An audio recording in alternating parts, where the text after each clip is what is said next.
Welcome back to AI Research. I'm your host. Today, we are breaking down the Titan of the East, the Nikkei 225. We've seen a technical evolution that has taken Japan from a lost generation to a global powerhouse. Let's look at the data. The Nikkei 225 Executive Summary, 1980 to 2026. The Great Ascent and the Lost Decades. Year, Market Action, Catalyst and Macro Analysis. Pre-1990, Parabolic Rise. The Bubble Economy. Fueled by the 1985 Plaza Accord, the yen strengthened, and the BOJ slashed rates. Real estate and stocks entered a speculative feedback loop where Tokyo's Imperial Palace grounds were famously worth more than all of California. 1990, the POP. Monetary tightening. The BOJ hiked the discount rate to 6% to kill inflation, causing a liquidity crunch that erased trillions in paper wealth and began the long decline. 1997, liquidity crisis. The Asian financial crisis. Systemic failure in Japanese domestic banking, e.g., Hokkaido Takashoku Bank collapse, led to a credit freeze and fears of a total financial meltdown. 2000, tech correction. Global dot-com fallout.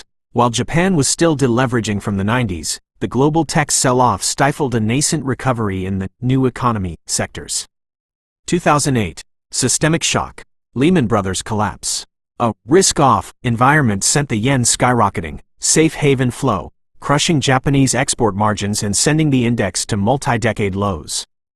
2015, policy rally. The Abenomics era. Massive QE and the GPIF, the world's largest pension fund, shifting its weight toward domestic equities signaled a new era of state-backed market support. 2018, trade volatility. U.S.-China trade tensions.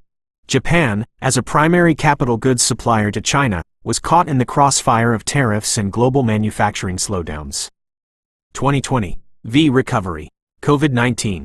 Initial panic followed by a massive rotation into digital transformation, DX, plays as Japan's corporate sector finally moved to modernize its tech stack.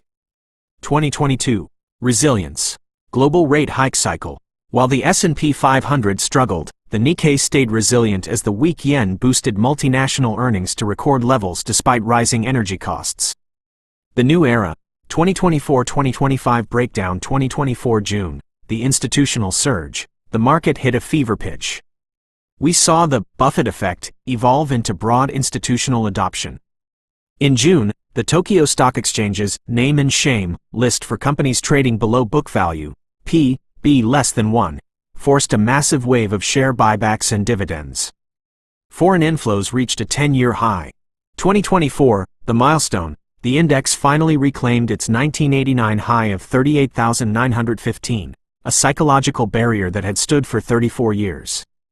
2025 February, the rate shock correction. A sharp, aggressive drop occurred as the Bank of Japan finally exited its ultra-loose policy more hawkishly than anticipated. The carry trade unraveled. Speculators who borrowed cheap yen to buy global assets panicked as the yen spiked. This caused a temporary but violent deleveraging event in the Nikkei, particularly hitting the export-heavy automotive sector. Investor insights. The AI perspective. From a research standpoint, the old Japan is dead. We are looking at three pillars for the remainder of 2026. Semiconductor dominance. Japan has reclaimed its spot in the Silicon Square. Companies providing lithography and specialized chemicals are now core holdings, not cyclical bets. The end of deflation. For the first time in a generation, Japanese companies have pricing power. This means profit margins are expanding rather than being squeezed by stagnant prices. Governance as alpha. The capital efficiency mandate is the real story. Companies are no longer hoarding cash, they are returning it to you, the shareholder. Analyst note, watch the USD 130 Japanese yen level.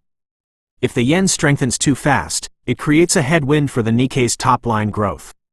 However, for the long-term investor, these shocks, like the one in February 2025, are entry points, not exits.